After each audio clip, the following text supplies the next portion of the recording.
Feel invisible in your own home? Not because anyone says it out loud, but because no one really looks at you anymore? That's how it started. It was just another Saturday.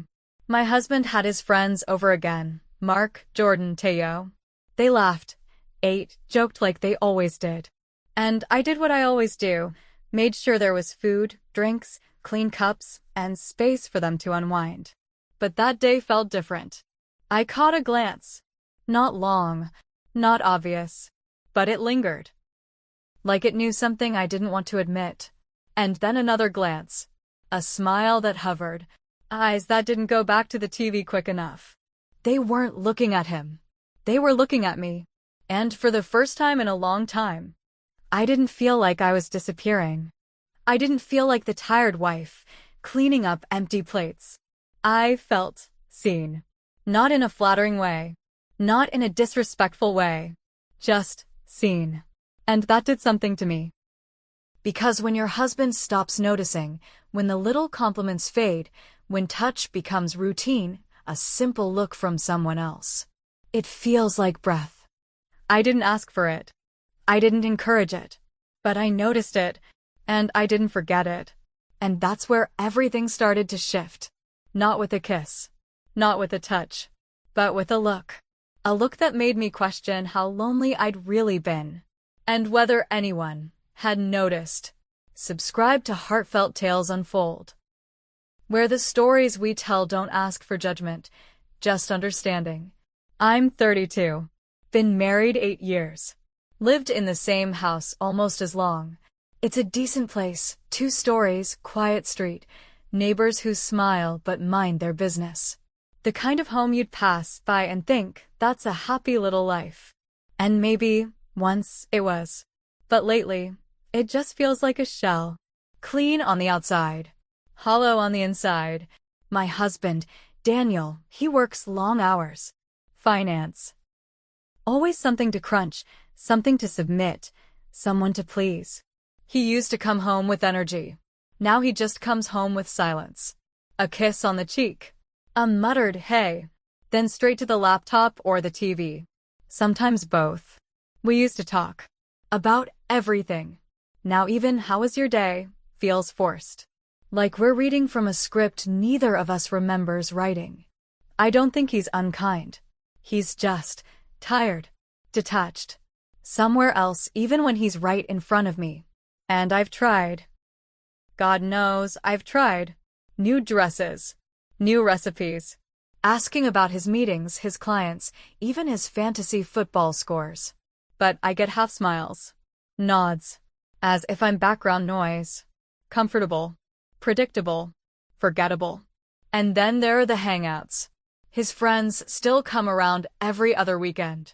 Mark, the loud one, always cracking jokes. Jordan, the quiet one with a stare that feels like it reads more than he says. And Teo, charming, polite, and too observant for his own good. They've known us since the beginning. They were there when Daniel proposed. Sat at our table on the wedding day. Watched us dance our first dance. And maybe that's what makes it worse. Because lately, when they're over laughing too loud, slapping Daniel on the back, teasing each other about old girlfriends and bad decisions, I've noticed something new. The way their eyes sometimes linger. Not long, not obvious, but just enough. Like they're remembering something or imagining something. At first, I thought it was in my head. I mean, I'm not 20 anymore. I've had 2 kids. I live in sweatpants more than heels. Why would anyone look at me like that? But it kept happening. Small moments. Catching Mark staring while I wiped the counter. Jordan watching me tie my hair up. Teo asking me if I've been working out, with that half smile like he already knew the answer. And I know what it sounds like. I do. But you don't understand what it does to someone. To feel seen after being invisible for so long. They laughed loudly, joked freely, and sometimes looked at me too long. At first, I told myself I was imagining it. But deep down, I wasn't sure I wanted it to stop. It was a Sunday. Warm, bright, the kind of afternoon that smells like sunscreen, grilled meat, and watered grass. Daniel wanted to host a barbecue, something casual. A few friends. Some ribs. Cold drinks. He said it like a favor to me. But by noon, he was already inside. Beer in hand, eyes glued to the game, calling out scores to no one in particular. So I set everything up. Chairs by the pool. Plates, cups, napkins weighted down with stones so they wouldn't fly away in the breeze. I chose a sundress, light yellow, modest, nothing dramatic. It wasn't new, but it clung a little differently in the heat. The boys arrived not long after. Mark with his booming voice. Jordan, always observing. Teo, grinning like he owned the air around him. They greeted Daniel, tossed a few jokes his way, then drifted outside, where I was stacking ice into the cooler. Mark called out, "Need help with the drinks?" I smiled, nodded. Sure. They followed me into the kitchen, one after the other. The house felt smaller with them inside. Like the air shifted. As I handed Jordan a tray of sodas, I heard it. Low. Close. He's lucky, someone whispered. Then a soft laugh behind it. I froze. The words, they weren't crude. They weren't loud. But they sank deep. He's lucky. Lucky to have me? Lucky that I didn't say anything? Lucky they hadn't tried more? I didn't turn around. I didn't ask who said it. Didn't scold. Didn't smile. I just stood there, pretending not to hear it. But I heard it. And the worst part? I didn't hate the way it made me feel. It was harmless. A compliment. That's what I told myself. But as we carried the drinks back outside, and I felt their eyes follow me not one at a time, but all at once, I knew something had shifted. In them. In me. In the space between us. That line. The one you swear you'll never cross? It doesn't come with warning signs. It comes with whispers. Smiles. A dress that fits just right on the wrong day. And from that moment, I couldn't stop wondering, was I still a wife? Or just a secret waiting to happen? That night, I couldn't sleep. The house was quiet. Daniel snored softly beside me, his back turned, as usual. One arm stretched across the bed, but not toward me. Just away. I lay there, staring at the ceiling, hearing those two words over and over again. He's lucky. I don't know why they stuck. It wasn't the first time I'd been complimented. Not even the boldest thing I've ever heard. But maybe it was the first time in a long time that it actually landed. Like it had somewhere to go. Was it wrong to feel flattered? Was it wrong to want to feel flattered? I turned onto my side, facing Daniel. His mouth was slightly open, breathing steady. His hand twitched a little, like he was dreaming. I wondered, what about work? Numbers? Did I show up in those dreams anymore? When did he last even look at me like that? Like the way Mark did. Or Jordan. Or Teo. It wasn't about wanting them. It wasn't lust. It wasn't some secret desire to betray him. It was just, I missed being wanted. Not for chores. Not for errands. Not for dinner or dry cleaning or the kids' school forms. I missed being seen. The next morning, I caught myself in the mirror while brushing my teeth. I stood a little longer than usual, tilted my chin, turned slightly. Had my hips always curved like that? Was my smile always this tired? I opened my drawer and swapped my usual hoodie for a fitted top. Didn't think too hard about it. Didn't plan it. Just slipped it on. Not for them. Or so I told myself. But that week, I started checking my reflection more. Touching up my lip gloss before heading into the kitchen. Adding a spray of perfume before making lunch. Standing just a little taller when I heard their voices coming up the driveway. And each time I did, a part of me whispered, "You're not chasing anything. You just want to feel alive again." Because there's a special kind of grief that comes from being forgotten while still being held. Daniel didn't do anything wrong. He didn't hurt me. Didn't scream. Didn't cheat. He just stopped seeing me. And when someone else does, even for a second, that second can feel like oxygen to a woman slowly drowning in her own home. I wasn't chasing anything. I wasn't trying to start a fire. But I can't lie and say the spark didn't feel good. Didn't feel like me. The version of me I used to know. The one who used to turn heads, not just serve plates. The one who used to laugh without lowering her voice. The one who used to feel wanted without feeling guilty for it. And I think that's where the real confusion started. Because if being seen feels wrong, why does it feel so much like home? It started small. A ping on my phone late one night. I was lying in bed, Daniel beside me, already asleep, mouth slightly open, remote still in his hand. The TV flickered blue light across the room. I turned over, checked the screen. Instagram. A message request. From Mark. Just 5 words, "You looked amazing yesterday." No emoji. No punctuation. Just that. My thumb hovered over the screen. I didn't open it. Didn't respond.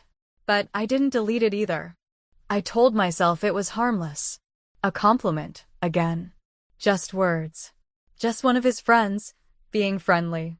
But the next day, I found myself checking his profile, wondering if he was thinking of me when he posted that playlist to his story, reading into things I never used to notice. And then came the night Daniel fell asleep on the couch again. The game had ended. He'd snored softly, half a beer left warm on the table. Mark was still there, sitting in the armchair. The only light was from the TV. I came in to grab a plate. Our eyes met. He didn't flinch, didn't shift, didn't pretend to look away. He held it, and I felt something in me lock up, like a secret tightening its grip. I didn't smile, didn't frown. I just stood there, letting the silence stretch too long. Then I turned and walked out, quickly, but my heart didn't slow down for hours. The next hangout, I wore the yellow sundress again. The one from the barbecue. The one I hadn't worn in years until that day. Daniel didn't notice.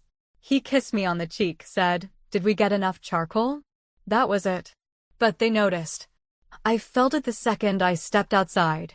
The pause. The way Mark's laugh cut short. The way Jordan blinked twice before looking down. The way Teo muttered something and then cleared his throat. Their eyes burned through me. And I hated it. I hated how aware I was of every step I took. Every movement. Every glance they threw my way when they thought Daniel wasn't looking. But I craved it too. I craved it like someone who's been starved craves anything with taste. That night, I couldn't eat much. My stomach was too tight. Too full of guilt, and something else I didn't have a name for. I helped clean up. Loaded dishes. Laughed at the right jokes. But I felt their eyes.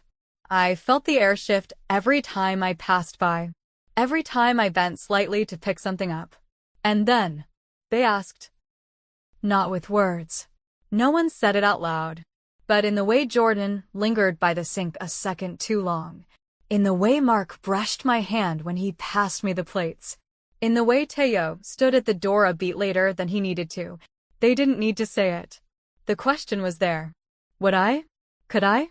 And, for the first time, I didn't know what my answer would be. Daniel had a conference out of town. 2 nights. A hotel booked by his company. He left early Friday morning with a suitcase, a quick peck on my cheek, and a distracted, "I'll call you later." He didn't. That night, the house felt too quiet. Too still. I lit a candle. Poured a glass of wine. Put on a playlist I hadn't listened to in years, slow, sultry songs that used to make me feel something. And then the knock came. It was Mark. Then Jordan. Then Teo. "Just checking in," they said. Smiling, casual, easy. I should have said no. I should have made an excuse. But I didn't. They came in. I poured more wine. We sat on the patio, the same one Daniel never uses. Laughter floated between us, but underneath it, something else hummed. Tension. Curiosity. Electricity no one wanted to name. The music was low, steady. A song came on slow, rhythmic, familiar. I stood, half tipsy, half lost, and began to sway. Not for anyone. Not for attention. Just for myself. But I felt it. Their eyes. They didn't hide it anymore. Didn't glance away. They watched. And I didn't stop dancing. My head tilted back. The night breeze moved through my hair. I laughed softly, almost forgetting where I was or who I was supposed to be. Then I heard it. If he doesn't see you, why should you be the one waiting? The words slid through the air like a dare. I paused, the wine glass still in my hand, my heart pounding louder than the music. I walked away, to the kitchen. Didn't say a word.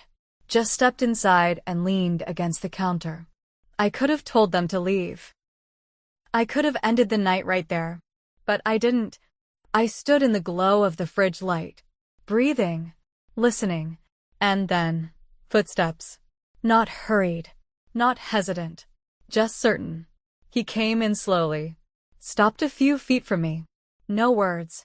The silence between us buzzed louder than any sound. He looked at me. Not like Daniel. Not like a husband distracted by spreadsheets and deadlines. He looked at me like I was something to be remembered. And then, his hand touched my wrist. Soft, warm, intentional. I didn't pull away. For a second, everything slowed down. The candlelight flickered. The music faded. Time stood still. Nothing more happened. No kiss. No whispered promises. No betrayal in the physical sense. But in that touch, in that look, something broke. It didn't go further than that. But it went far enough to never forget. After that night, everything looked the same. But nothing felt the same. I cleaned the kitchen like I always did. Washed the glasses. Wiped the counters. Took out the trash. But my hands were trembling. I kept thinking it was just a touch. Nothing more. No one saw. No one knew. So why did it feel like something inside me had unraveled? The next weekend, Daniel invited them over again. Said it without looking up from his phone. Guys are coming by Saturday. You good with that? I nodded. But Saturday came, and I couldn't do it. I stayed upstairs. Said I had a headache. Turned off the lights in our room. Listened to their voices through the floorboards. The laughter. The clinking of bottles. The scrape of chairs against the patio. I couldn't face them. Any of them. Not Mark. Not Jordan. Not Teo. Especially not the one who touched my wrist like he was trying to remember what warmth felt like. I thought hiding would help. Thought the shame would pass. But it clung to me, quiet and invisible. Daniel knocked gently on the door at some point. You okay? He asked. I paused before answering. Just long enough for my voice to sound even. Yeah, I lied. Just tired. He didn't press. But after that, something in him shifted too. He didn't ask again. Didn't check. Just stopped noticing altogether. I was sitting on the couch a few days later, flipping through a book I hadn't touched in months, one I kept on the shelf in the corner of the living room. And there it was. Tucked between the pages. A folded piece of paper. I opened it. Still the most beautiful thing he'll never see. No name. No handwriting I could swear by. But I knew. My chest tightened. My fingers shook. I didn't cry. I didn't scream. I just walked to the sink, lit a match, and held the edge of the note to the flame. Watched it curl, darken, disappear. But the words stayed. Not on the paper. Not in the room. Inside me. Daniel never found out. Never asked. But he became colder. More distant. Like something between us had died, and neither of us wanted to look at the body. He stopped touching me. Stopped kissing me goodnight. Stopped asking if I was okay. And I stopped volunteering the truth. I thought nothing happened. But everything changed. It wasn't about them. It never really was. It was about what I became when I stopped being seen. When I stopped being touched with intention. When words stopped feeling warm. When my presence became routine. Like a lamp in the corner, always there, always on, but no one really noticing the light. I used to think affairs happened in hotel rooms, behind closed doors, with lipstick stains and lies.